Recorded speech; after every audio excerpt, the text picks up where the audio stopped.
In this week's EV news, electric vehicles could need to pay a road tax in the UK in as little as 3 years. Gridserve install the UK's fastest EV charger at their site in Braintree. Caterham reveal plans for an all-new two-seater EV. And a Motability pilot has helped 1,000 of their customers make the switch to an electric vehicle.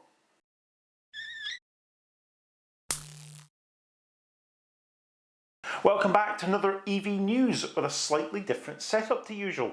The lighting and stuff I'm still working on, the audio's probably not perfect either, but bear with me for now. It's a constant battle trying to get these things right. As always, click that like button to convince YouTube that these videos are worth watching, and if you're new here, click subscribe to make sure you don't miss out on the next episode. First up, the one that 1,000 angry commenters have been warning me about since I started making these videos. Just you wait until they tax it, mate. You'll not be so smug about your EV then, will you? They all cry. Of course, I'm talking about the so-called news that electric car buyers could face car tax within 3 years. Could, because the government is considering introducing road tax, vehicle excise duty, whatever you want to call it, from 2025 as part of the upcoming autumn budget. To quote from this article from What Car, there's a link to it in the description if you want to have a look at it as always, the Chancellor Jeremy Hunt could announce the introduction of car tax for electric and plug-in hybrid cars in the November budget, in a bid to claw back a potential loss of up to £35 billion in taxes as people switch to greener cars. If the move happens, it will be part of the government's package of spending cuts and tax rises aimed at plugging the £50 billion hole in the budget, which will be announced on the 17th of November. A government source is reported to have told the Telegraph newspaper that it is inevitable that electric car buyers will have to pay car tax at some point, and that the Treasury is working out when that should be. I mean, this is a bit of a non-story really, isn't it? It sounds to me like a government source has come out with the same line as I see in the comments all the time. It's not going to be free forever, you're going to have to start paying tax on it at some point. Or my favourite, when the government catch on and realise how much money they're losing, they'll tax that, you know. Let's be clear, the government know exactly what it's costing for EVs to be zero rated for road tax, and arguably more importantly, for the low levels of company car tax that are in place, and that will be the bigger cost sink of the two, make no doubt about it. They're not suddenly going to wake up and realise there's a hole in the public purse. It's an incentive to encourage people to switch to cleaner vehicles. One day, they will increase the amount of taxation that they're taking from electric vehicles, but it's very unlikely, I think, to be in the form of road tax, vehicle excise duty, whatever you call it. Road pricing, as unpopular as it is, will more than likely become the way that we pay for use of the roads in this country. Make no mistake about this though, that doesn't mean that you'll be paying per mile to use an electric car, but not a petrol or diesel one. No government in their right mind is going to introduce road pricing and increase the cost of using an EV, whilst in real terms reducing the cost of a petrol or diesel power car. Any road pricing is going to be applied to any type of vehicle, and you could even see punitive charges based on fuel type to discourage the use of petrol or diesel, make it more expensive per mile. So I mean, I think people wishing for this because they think it's some kind of anti-EV panacea are going to be massively disappointed, and I think they're utterly deluded if they think that road pricing is suddenly going to mean an EV is no longer viable, but a petrol or diesel car now you could continue using, and that would make sense from a cost point of view. That just isn't going to happen. But in summary, yes, increased taxation for electric vehicles is coming, eventually. Nobody really knows when, and this is just another sensationalist bullshit article from the media for now. And in the meantime, why not enjoy motoring with zero road tax, an extremely low rate of benefit in kind if it's a company car, providing you can charge at home at a fuel cost that's a fraction of the cost of any alternative. Holding off on enjoying those benefits right now, just because the costs will increase at some point in the future, is nonsense, isn't it? Let's be honest. I know some of you will tell me that you buy a car brand new and you keep it for 25 years and any increase in cost per mile would be absolutely damaging to you because you're so meticulous in your budgeting.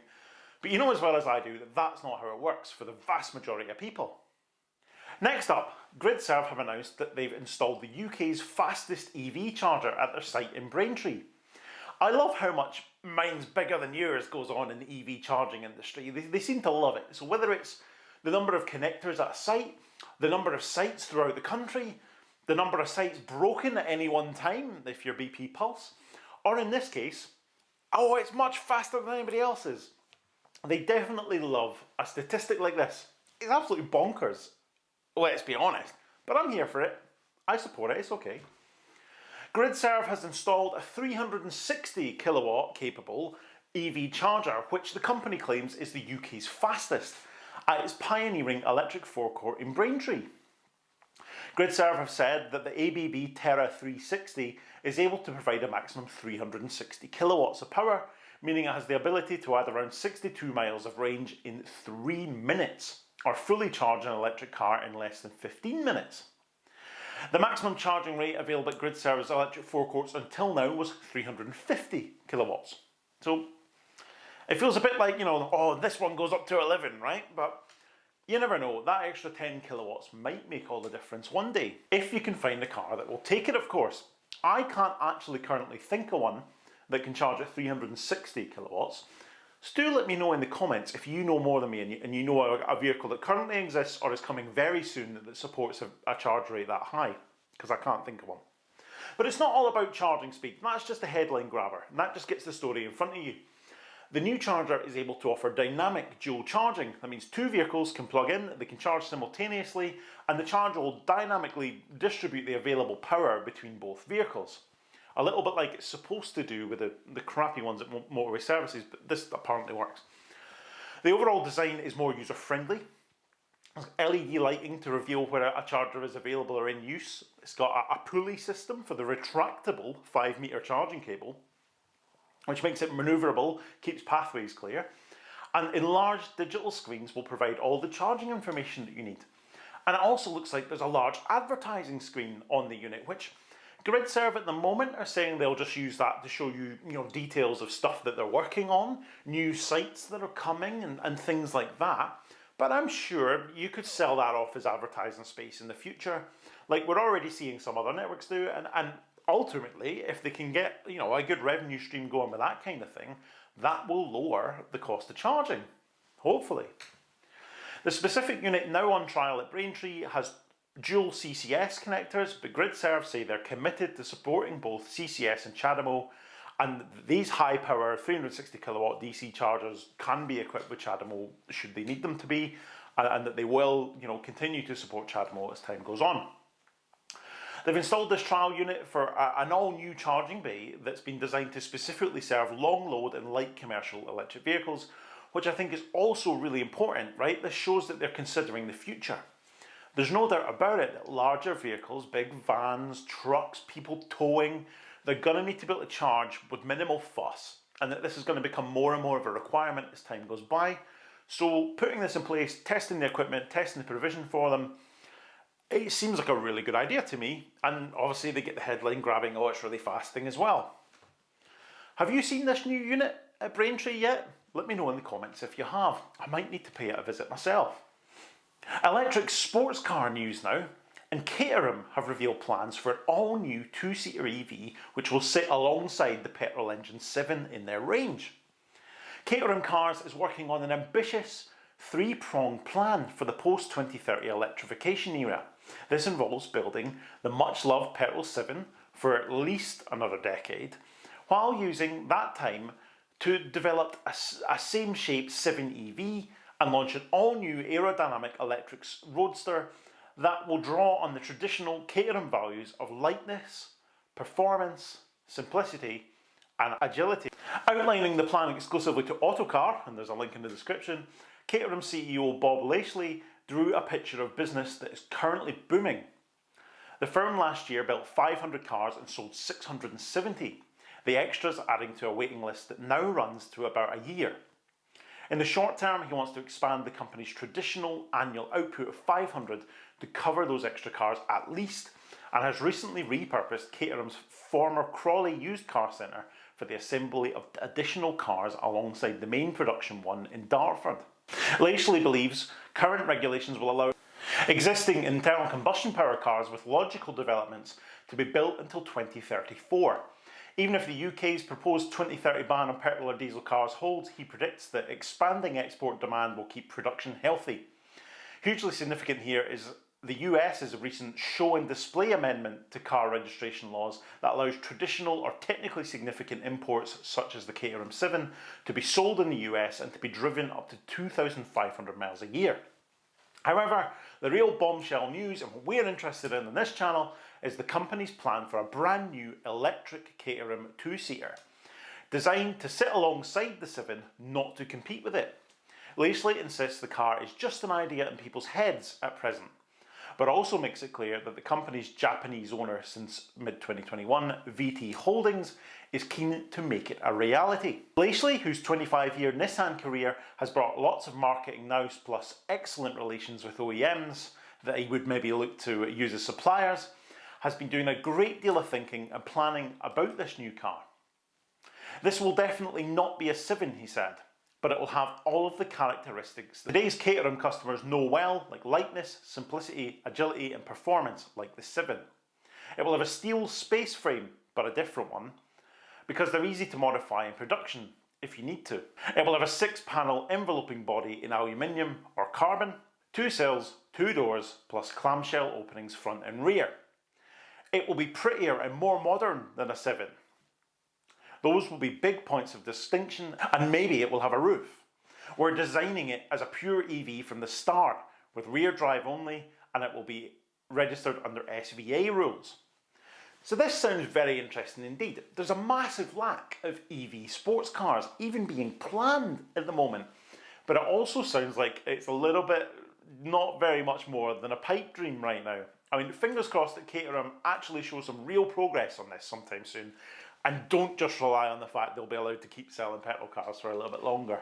I really do hope we see some news on that very shortly. And finally, a pilot programme launched in partnership with Driven has helped more than 1,000 Motability operation customers make the transition to an EV. The trial uses an EV suitability assessment tool to help guide customers considering making the switch, which is based on a range of factors including mileage and access to public and home charging. Alongside providing drivers with guidance to decide whether an EV suits their needs, the tool also offers a journey mapping functionality to let users understand how their typical driving habits could impact switching to an electric car. It also provides overviews of charging locations at frequently visited destinations to help customers feeling comfortable and informed should they make the move to an EV. Jonathan Jenkins, Head of Innovation at Motability Operations, said, "We understand the potential transition to EVs can be a consuming process for our customers. We are here to help make the process as effortless as possible for them by providing them with streamlined information, allowing them to make confident decisions. This latest pilot will help to guide Motability scheme customers through the switch to electric and enable us to further ensure that we're helping them make informed decisions about their next vehicle choice." Peter Brown, CEO of Driven, said, "Digital tools have a vital role in engaging and informing motorists on their EV choices. The team at Driven is using the very latest technology and communications platforms to ensure that the right messages can be delivered at the right time to support buying decisions," he added. 2 months since it was launched, the pilot has shown promising results, with more than 1,000 customers supported through this transition and more expected to participate, says Motability, with strong prospects for the pilot to be extended. I think we need a lot more of this kind of thing. Anything that can be done to help people understand more about the suitability of an EV, rather than listening to the same tired old rubbish from both sides of the argument, but using real data to present the truth to them about whether it will work or whether it won't work, whether you'll be able to charge where you regularly go, whether you won't. That is exactly what people need. We need tailored advice for their exact circumstances that lets them see the full picture. Let's hope that this starts to be used more widely, but it's great to hear that this is working well for Motability's customers. That is your lot for this week's dose of EV news. Let me know in the comments what you think of any of these stories. Don't forget to like this video and subscribe if you haven't already. Thank you very much for watching. I'll see you next time.